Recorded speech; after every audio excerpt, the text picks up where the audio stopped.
दोस्तों, चाहे वैदिक सनातन धर्म हो, इस्लाम हो, क्रिश्चियनिटी हो या दुनिया का कोई भी अन्य धर्म, इन सभी धर्मों में चाहे कितने भी मतभेद क्यों ना हो, लेकिन इतना तो आप मानोगे कि सभी धर्म कम से कम एक मान्यता पर एक मत जरूर हो जाते हैं, और वो ये कि इंसान की रचना ईश्वर ने की है।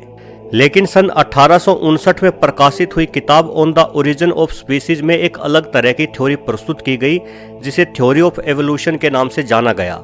इस थ्योरी के अनुसार इंसान की उत्पत्ति बंदर से हुई है, और हम यानी इंसान शुरू से इतने होशियार नहीं थे, बल्कि विकास के चरणों से गुजरते हुए इतने होशियार हुए हैं। इस थ्योरी के जनक थे चार्ल्स डार्विन। उनका दावा था कि मैं नहीं जानता कि ईश्वर है या नहीं, लेकिन ये मान्यता बिल्कुल ही गलत है कि हम इंसानों को ईश्वर ने या उसके दूतों ने अपने हाथों से बनाया है। वास्तव में जैसे इस धरती पर दूसरे जीवों की उत्पत्ति हुई है, वैसे ही हम इंसानों की भी हुई है। डार्विन को अपनी इस थ्योरी की वजह से ईश्वर पर यकीन रखने वाले सभी धर्मों के लोगों का तीव्र विरोध झेलना पड़ा। डार्विन इंग्लैंड में जन्मे थे। वहाँ ईसाई धर्म की मान्यता के अनुसार ईश्वर ने स्वयं इंसानों को बनाया है, और किसी खास प्रकार के ईश्वरीय सेब खाने से हम लोगों में इतनी बुद्धिमत्ता आई है। सदियों पुरानी अपनी इस मान्यता के खिलाफ डार्विन की थ्योरी से गुस्साए लोगों ने उन्हें ईश्वर का कातिल भी कहकर संबोधित किया और उन्हें जेल में डालने की मांग की। दोस्तों, जहां तक बंदर से इंसान बनने की बात है, तो आपके मन में भी ये विचार आता होगा कि अगर हम बंदरों से बने हैं, तो ये बंदर जो हमारी छतों पर उछलते फिरते हैं, ये आज भी बंदर ही क्यों हैं? ये भी इंसान क्यों नहीं बन जाते? इस सवाल का सरल सा जवाब ये है कि हम इंसान बंदरों से नहीं बने, बल्कि हम इंसान आज भी बंदर ही हैं, किंतु हम अलग किस्म के बंदर हैं। छतों पे उछलने वाले अलग किस्म के, वहीं अफ्रीका के जंगलों में रहने वाले चिंपांजी या गोरिल्ला अलग किस्म के। मतलब हम सभी बंदरों के पूर्वज एक ही थे, लेकिन विकास के चरणों से गुजरते हुए आज हमारे अंदर इतनी विभिन्नताएं आ गई हैं। अगर आप अभी भी कंफ्यूज हैं, तो मैं आपको एक और उदाहरण से समझाता हूँ। मान लो कि आज से करोड़ों साल पहले पक्षियों की बस एक ही प्रजाति हुआ करती थी, लेकिन जैसे जैसे पक्षियों की इस प्रजाति की संख्या में बढ़ोतरी हुई, तो ये पक्षी दूर दूर तक फैल गए। इनमें से कुछ पक्षी ऐसी जगह पर पहुंच गए जहां खाने के लिए सिर्फ कठोर बीज ही पाए जाते थे। अब उन कठोर बीजों को चबाने के लिए मजबूत चोंच की जरूरत पड़ेगी, और जिस तरह से हम सभी इंसान एक जैसे नहीं होते, कुछ इंसान बहुत लंबे चौड़े और ताकतवर होते हैं, वहीं कुछ दुबले पतले और कमजोर। ऐसा ही इन पक्षियों के साथ भी हुआ होगा।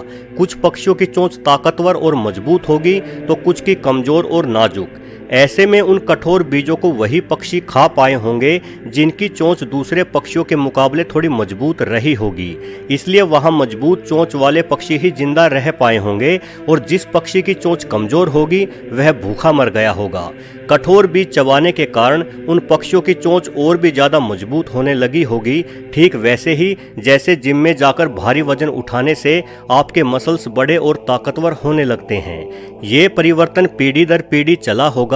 इसी वजह से कुछ पक्षियों की चोंच इतनी छोटी और कुछ की इतनी बड़ी हो गई। इस परिवर्तन को थ्योरी ऑफ नेचुरल सिलेक्शन कहा जाता है।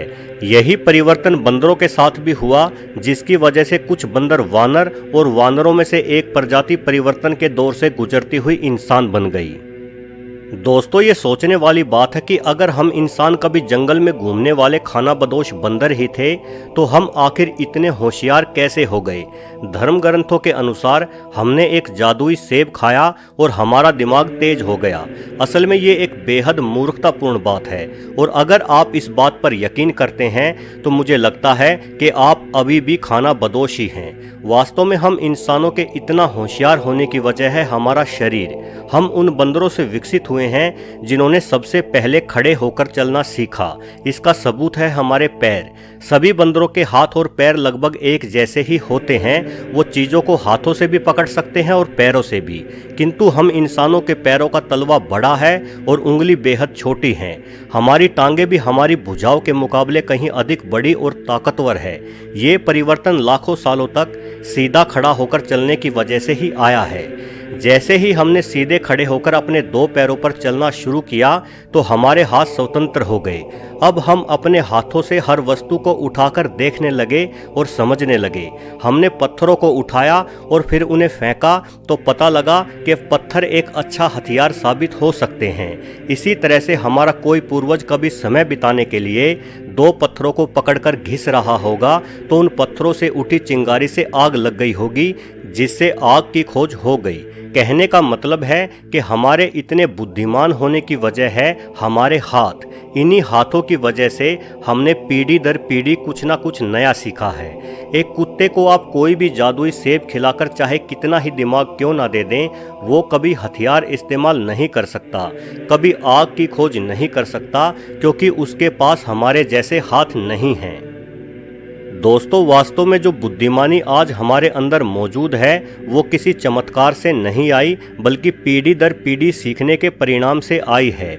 जब हम इंसानों ने खेती करना शुरू किया तो हमारा दिमाग और भी तेजी से विकसित होना शुरू हो गया, क्योंकि अब हमें शिकार की तलाश में भटकने की जरूरत नहीं पड़ती थी। अब हमारा दिमाग सिर्फ हथियारों को बनाने और इस्तेमाल करने तक ही सीमित नहीं रहा, बल्कि हम खुद को खोजने लगे। हम सोचने लगे कि हम कहाँ से आए हैं और हमें किसने बनाया है। इन्हीं सब सवालों का जवाब ढूंढते ढूंढते हमने भगवान की खोज कर दी। दोस्तों, यहाँ मैं भगवान के अस्तित्व पर सवाल नहीं उठा रहा। प्रकृति की शक्तियों के बारे में अंदाजे लगाना हम इंसानों के बस की बात नहीं है। मैं हमारे ब्रह्मांड या प्रकृति में मौजूद किसी अलौकिक शक्ति को जरूर मानता हूँ, लेकिन जिस भगवान के बारे में मुझे या आपको सिखाया समझाया जाता रहा है वो बस हम इंसानों की कल्पना ही है। उस भगवान ने हमें नहीं बनाया, बल्कि हमने उस भगवान को बनाया है। कोई किताब आसमान से नहीं उतरी। इस अथाह ब्रह्मांड को संभालने वाले भगवान के पास इतना समय नहीं है कि हमारे जैसे मामूली से जीवों के लिए लेखक की भूमिका निभाए। ये सारे ग्रंथ या जो कोई भी ईश्वरीय किताब है वो हम इंसानों ने ही इस धरती पर बैठकर लिखी है। ना ही किसी इंसान द्वारा बनाई गई मूर्ति में भगवान निवास कर सकते हैं। लेकिन फिर भी हम मंदिर और मस्जिद के विवाद में उलझते रहते हैं। आपको क्या लगता है कि पूरे ब्रह्मांड को चलाने वाली शक्ति किसी मंदिर या मस्जिद की मोहताज है? जब धर्म के नाम पर हिंदू, मुस्लिम, सिख, ईसाई एक दूसरे को मारते काटते हैं, तब आपके मंदिर और मस्जिदों वाले भगवान कहाँ दुबक जाते हैं? मेरी ये बात आपको कड़वी जरूर लगी होगी, लेकिन इससे भी ज्यादा कड़वी सच्चाई ये है कि जितने लोग धर्म के नाम पर आज तक पूरी दुनिया में मारे गए हैं, उतने आंधी, तूफान, भूकंप, बाढ़ आदि में कुल मिलाकर भी नहीं मरे हैं। क्या यही भगवान के प्रति हमारी आस्था है? आज कहीं भूकंप आदि आ जाए, उसमें सैकड़ों लोग मारे जाएं, तो उनकी मौत पर हम कहेंगे कि ये सब बुरे कर्मों का ही नतीजा है। लेकिन उस भूकंप में 2-2, 4-4 साल के बच्चे भी मारे जाते हैं। क्या आप बता सकते हैं कि उन्होंने कौन से बुरे कर्म किए थे? श्राद्ध के नाम पर मरे हुए लोगों की आत्मा को शांति पहुंचाने के लिए मुफ्त की खीर खाने वाले एक खास किस्म के लोग जो भगवान पर अपना एकाधिकार जमाए बैठे हैं, वो कहेंगे कि भूकंप में मारे गए इन बच्चों ने इस जन्म में ना सही तो पिछले जन्म में जरूर कोई बुरे काम किए होंगे, इसलिए इन्हें सजा मिली। तो क्या हमारे भगवान इतने लाचार हैं जो किसी के बुरे कर्मों का फल उसे उसी जन्म में नहीं दे पाते और अगले जन्म में निर्दोष होने के बावजूद भी उन्हें सजा देते हैं? कहा जाता है कि हमारा भगवान बड़ा दयालु है, तो क्या आप मुझे बताएंगे जब मंदिर और मस्जिदों तक में छोटे बच्चों के साथ वहशीपन किया गया, तब हमारे दयालु भगवान का दिल क्यों नहीं पसीजा? दंगे करवा के लाखों लोगों को धर्म के नाम पर मरवाने वाले लोग आज नेता बनकर राजसी ठाठ भोग रहे हैं। वहीं प्यार करने वाले 2 मासूम बच्चों को ऑनर किलिंग के नाम पर खुद उनके घर वालों द्वारा मौत के घाट उतार दिया जाता है। तो आपके भगवान के दयालु हृदय की दया कहाँ चली जाती है? आतंकवादी आत्मघाती हमलों द्वारा एक झटके में ही हजारों लोगों की जान ले लेते हैं, तो भगवान बीच में क्यों नहीं आते? क्यों उन आतंकवादियों को सजा या सद्बुद्धि नहीं देते? क्या हमारे भगवान मंदिर और मस्जिदों में सिर्फ चढ़ावा चढ़ाने के लिए ही बने हैं? दोस्तों, अगर आप कभी मंदिर और मस्जिद में होने वाले चढ़ावों के आंकड़े देखोगे तो दंग रह जाओगे। हमारे गरीब देश में मंदिर और मस्जिद बहुत अमीर हैं। इनमें एक साल में इतना दान आ जाता है कि उस दान को गरीबों में बांटने से हमारे देश की गरीबी ही दूर हो जाए। भूख से रोते बच्चों के इस देश में भगवान को हजारों लीटर दूध से रोजाना नहलाया जाता है। जब करोड़ों रुपए माला मुकुट और प्रसाद आदि के रूप में सवाह कर दिए जाते हैं तो ऐसा लगता है दोस्तों कि हमारा भगवान भी इन धर्म के ठेकेदारों और धंधेबाजों का ही पार्टनर बन गया है।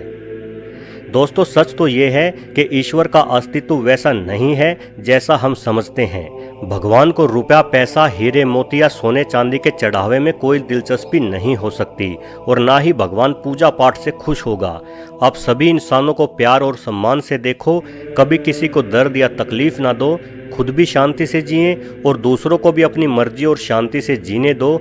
यही भगवान की सच्ची पूजा होगी। और मेरा यकीन मानना दोस्तों, जिस दिन से हम सब ने भगवान की सच्ची पूजा शुरू कर दी, हमारा देश समृद्धि के रास्ते पर चल पड़ेगा। चलिए दोस्तों, आपने अपना कीमती समय निकालकर मेरे विचारों को आखिरी तक झेला, उसके लिए आपका धन्यवाद। ये वीडियो आपको अच्छा या बुरा जैसा भी लगा कमेंट्स के जरिए मुझे ज़रूर बताएं और वीडियो को अपने दोस्तों में भी शेयर करें।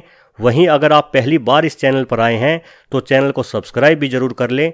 वीडियो देखने के लिए आपका बहुत बहुत धन्यवाद।